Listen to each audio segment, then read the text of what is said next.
Iran kini tampil makin berani, bukan hanya menantang sanksi Amerika Serikat. Tehran juga meminta ganti rugi kerusakan dampak agresi Amerika Serikat Zionis Israel dan pengakuan atas kedaulatan Iran di Selat Hormuz. Respon Donald Trump pun meledak. Presiden Amerika Serikat itu menyebut tuntutan Iran totally unacceptable. Lalu seberapa panas eskalasi kali ini? Apakah akan ada babak baru ketegangan Amerika Serikat dan Iran? Kita akan mengulasnya langsung bersama peneliti senior Paramadina Public Policy Institute, Taufan Mahdi. Pak Taufan, selamat malam. Selamat malam, Mas Iqbal. Serta kandidat Doktor University International Al-Mustafa Iran, Ismail Amin. Mas Ismail, selamat sore waktu Iran. Ya, selamat sore waktu Iran, Mas Iqbal. Baik, saya ingin Pak Taufan. Pak Taufan, jadi seberapa serius tuntutan terbaru Iran ini? Apa pesan utama yang sebenarnya ingin dikirim Tehran kepada Amerika Serikat? Karena kalau kita lihat tuntutan itu kan sebenarnya konsisten ya. Butir-butir yang ada di dalamnya itu sebenarnya tidak pernah berubah, selalu sama dari awal. Apa yang ingin disampaikan? Ya, saya pikir ada 3 hal yang ingin disampaikan oleh Iran terkait dengan situasi yang terjadi hingga hari ke-73 ya, sejak konflik antara Amerika dan Israel dengan Iran yang dimulai dengan serangan Israel dan Amerika ke Teheran pada 28 Februari tahun 2026. Yang pertama bahwa Iran jelas tidak mau didikte oleh Amerika. Itu nomor 1. Jadi Iran tetap tidak akan mengubah poin-poin yang diajukan dalam proposal perdamaian. Jadi saya melihat ada 4 poin besar yang tidak mungkin akan diubah walaupun tekanan Amerika sedemikian dahsyat kepada Iran. Yang pertama adalah tentu Iran menuntut pencabutan sanksi ekonomi, kemudian juga pencairan dana-dana yang dibutuhkan di luar negeri. Itu pasti mutlak karena Iran ingin membangun ekonomi negara mereka. Kemudian yang kedua, tuntutan yang juga poin yang juga tidak mungkin diubah oleh Iran adalah terkait ganti rugi yang harus ditanggung oleh Amerika, Israel, dan juga negara-negara di Teluk yang menjadi pangkalan militer Amerika untuk mengganti kerugian dan kerusakan yang diakibatkan oleh serangan Amerika dan Israel ke wilayah Iran. Itu nggak mungkin diubah. Kemudian yang ketiga, Iran tidak juga mungkin menghentikan program pengayaan uranium. Jadi program pengembangan teknologi nuklir ini tidak mungkin untuk dihentikan oleh Iran karena Iran juga harus melindungi wilayah kedaulatan mereka. Dan Amerika tentu saja terus menekan Iran agar program pengayaan uranium itu bisa dihentikan. Dan yang keempat tentu saja yang menjadi perdebatan yang cukup sengit adalah kendali atas Hormuz. Amerika tentu menuntut agar lalu lintas di Selat Hormuz itu kemudian bebas menjadi perairan internasional seperti situasi sebelum perang, tapi Iran tentu tidak bisa melepaskan begitu saja karena akan menjadi risiko bagi keamanan wilayah di Iran sendiri.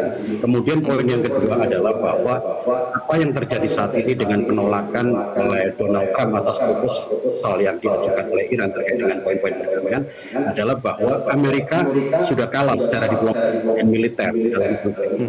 Jadi Amerika ini sudah kalah dan sebetulnya Donald Trump ini sudah kebingungan untuk mencari jalan keluar atas konflik yang terjadi dengan Iran.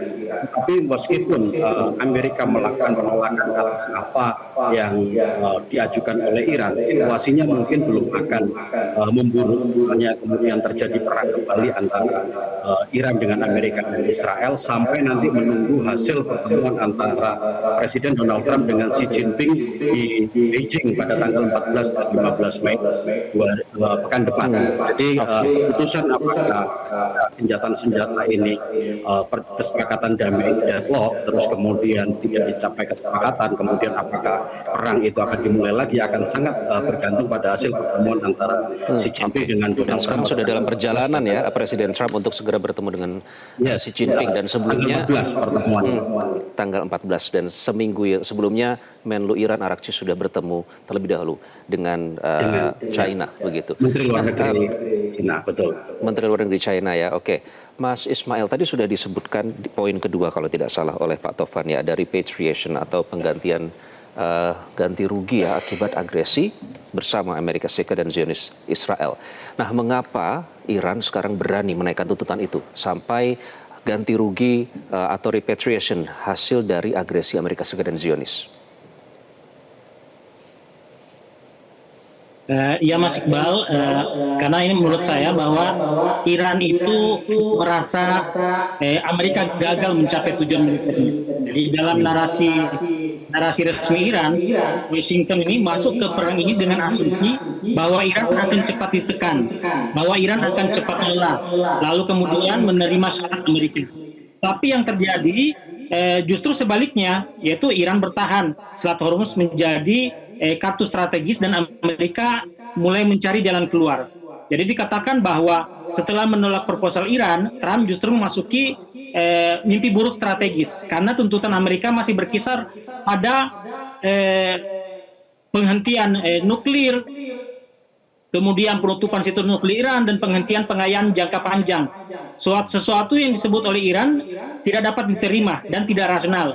Sementara di sisi lain, Iran menganggap gangguan di Selat Hormuz itu sebagai akibat langsung dari agresi Amerika dan sekutunya.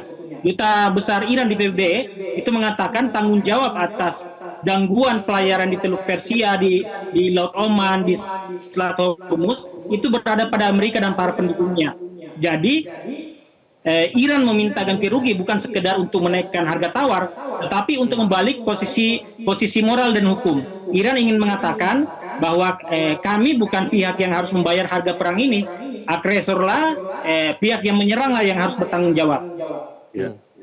Oke, baik. Jadi wajar saja ya kalau kita memposisikan sebagai negara korban dari agresi untuk meminta ganti rugi. Kemudian saya ingin mengutip pernyataan Presiden Trump yang menyebut bahwa soal proposal yang diajukan oleh Iran ya, look, I've had to deal with them 4 or 5 times, they changed their mind, that piece of garbage they sent us. I didn't even finish reading it. Artinya itu menyatakan bahwa belum selesai dibaca tapi sudah mengeluarkan pernyataan. Jelajahi cara baru mendapatkan informasi. Download Metro TV Extend sekarang.